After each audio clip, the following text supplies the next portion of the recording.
I'm here with Carrie Newcomer, an American singer, songwriter, and author. She has produced 15 solo CDs and has received numerous awards for her music and related charitable activities. She has done numerous collaborations with authors, academics, philosophers, and musicians. In 2009 and 2011, she traveled to India as a cultural ambassador, including musical performances organized by the U.S. State Department.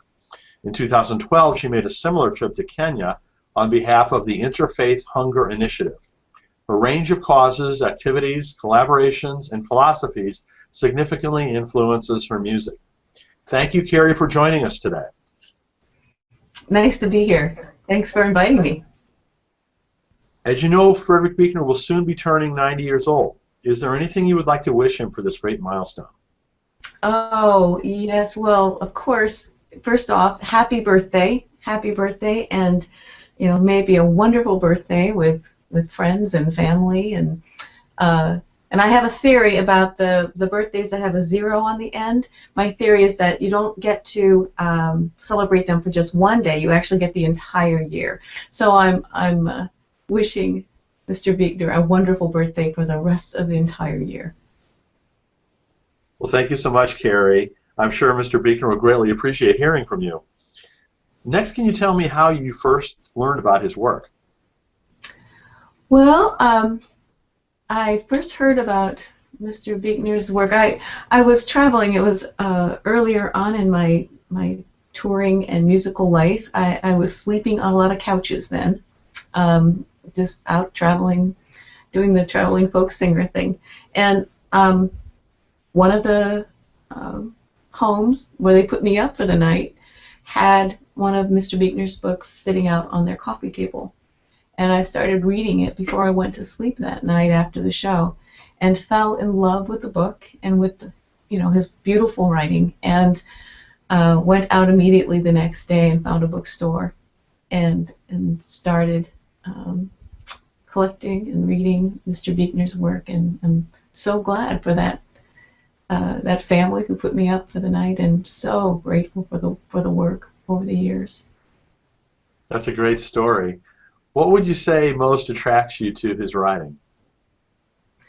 I think, kind of going back to that earlier story, I think books come to you when you need them. I think they come when your heart is ready for the ideas that they encapsulate as well. And definitely Mr. Buechner's work came to me at a time when I was really ready and really longing, actually, for the kind of things that he writes about and explores with such honesty and humanness and attention. Some of the things I've just always loved about them is the fact that there's such a deep appreciation for the sacred in the ordinary, that we live our ordinary lives, but yes, in every single day there are these moments of awe and wonder and beauty, every day. And I'd always kind of felt that way about it, but it was so great to have it put into such beautiful language, and I felt like I'd found a kindred spirit in a sense. I also really loved how Mr. Buechner has always talked about the natural world, and so beautifully and elegantly talked about the natural world and its relationship to the divine, to the sacred in the world. There's so many things. I could just go on and on. There's a lot of different levels, but those are two that have always stayed with me. So, of Mr. Buechner's many books, are there any in particular that you would say have meant the most to you? There's so many that have been really wonderful books for me, and again, usually they often come at the right time, which is just a lovely thing. I could go back to that first one. The one that was on the coffee table was Telling Secrets, which was really a powerful book for me at the time, and still is. I remember I kept giving it away to friends. It's like I couldn't keep a copy of it because I kept giving it away. But the one that I've had for the longest, I went back, knowing I would do this interview, I went back to look at the book, and I found that every other like line was underlined and dog-eared and highlighted and little notes on the side like, oh my gosh, this is like great. You know, it was wonderful to kind of revisit that again in that particular book. But yes, I mean, many, but that was the first one. So I guess sometimes the first one keeps coming back in interesting ways. Yeah, I think part of what was so powerful in terms of that work and works that came after that as well or before, this real attention to the human condition, such honesty about it that, you know, and the love for people. I just have always appreciated how much, you know, he loves people and the human journey, that we are bright and brilliant and we are bewildering and beautiful, and that human life can be so luminously messy at times, and I really have always loved with you know, the kind of honesty and elegance and truth that he's approached you know, our lives as human beings and as spiritual travelers as well. So has Mr. Buechner inspired any of your own writing or work? Well, I have to say that, you know, I don't have a particular song that quotes him directly, but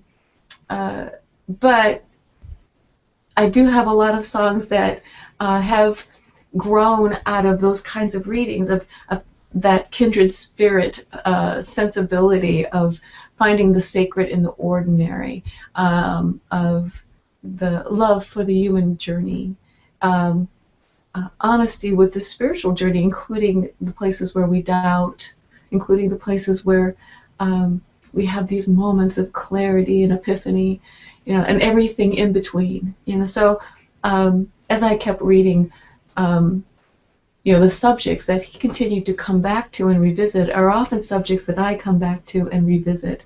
So in a way, he was kind of a mentor in the thread that I kept following. Oh, you know, Mr. Buechner's following that thread, and I that's a thread that I really want and need to follow as well. I could do a song for you that's kind of out of that thread, if that makes sense. So, this is called "Holy as the Day is Spent," and written not that long, I guess, after I discovered that first book. And the idea that, you know, what is it that is holy? What is sacred? And perhaps it's just when, you know, 2 + 2 makes 5.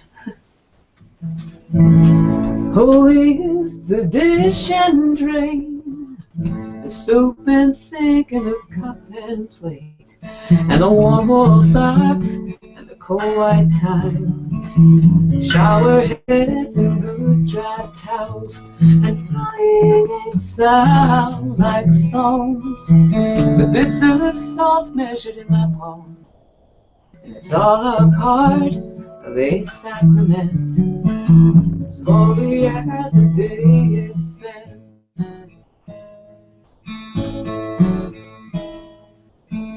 Holy is the busy street, and the cars that boom with a passionate beat, and the checkout girl counting change, the hands that shook my hands today, and hymns and kiss fly overhead, to spread their wings like their parents did. Blessed be the dog who runs in her sleep, to chase some wild and elusive thing. Holy is the familiar room and the quiet moments in the afternoon, folding the sheets like holy hands to pray as only laundry can. I'm letting go of all my fear, like autumn leaves made of earth and air. The summer came and summer went, as holy as a day is spent. Holy is the place I stand to give whatever small good I can. And the empty page and the open book, redemption everywhere I look. And we slow our pace in the shade of unexpected grace, and with grateful smiles and sad lament, as holy as a day is spent, and holy light sings providence, as holy as a day is spent.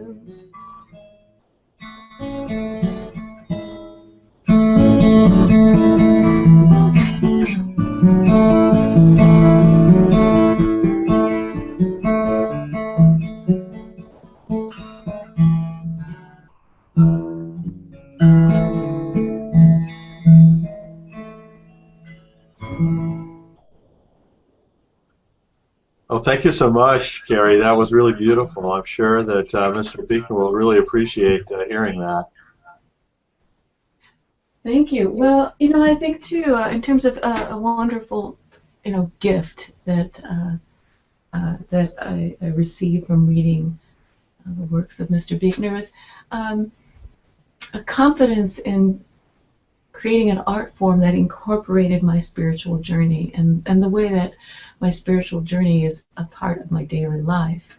When I first started reading Mr. Buechner's work, I was working in the secular world, and I still do. I mean, I was working with a secular record company, and but I always had a spiritual current to what I was doing. I was always a seeker. I'm a silent Quaker, which is, which always makes people laugh, a silent Quaker musician, but, that's how it works. But for the longest time, I didn't feel like I fit here or there. A Christian label probably wouldn't touch my work with a 10-foot pole. Theologically, in Christian music, Christian contemporary music, you can only color with 8 theological crayons, and I'm kind of a 48 crayon kind of gal. So, Mr.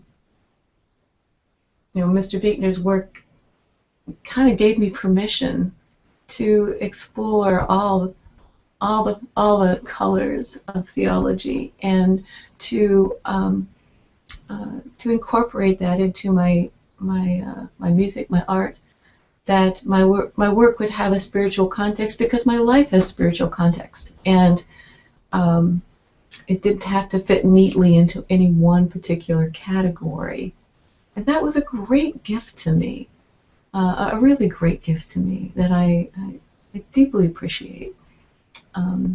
So in terms of my message on his birthday, thank you. You've made such an enormous difference in my personal life, and also in my musical and artistic life. Well, Carrie, this has certainly been wonderful. I really appreciate you taking the time to do this and to give a gift to Mr. Buechner. Is there anything else that you wanted to say before we finish? No, thank you so much for letting me be part of the party. I'm sure there's many people who are doing these interviews, and I'm sure it'll be a great celebration, and I'm just delighted and honored to be part of that celebration. Thank you, Mr. Buechner. You have made enormous impact on my life and my work.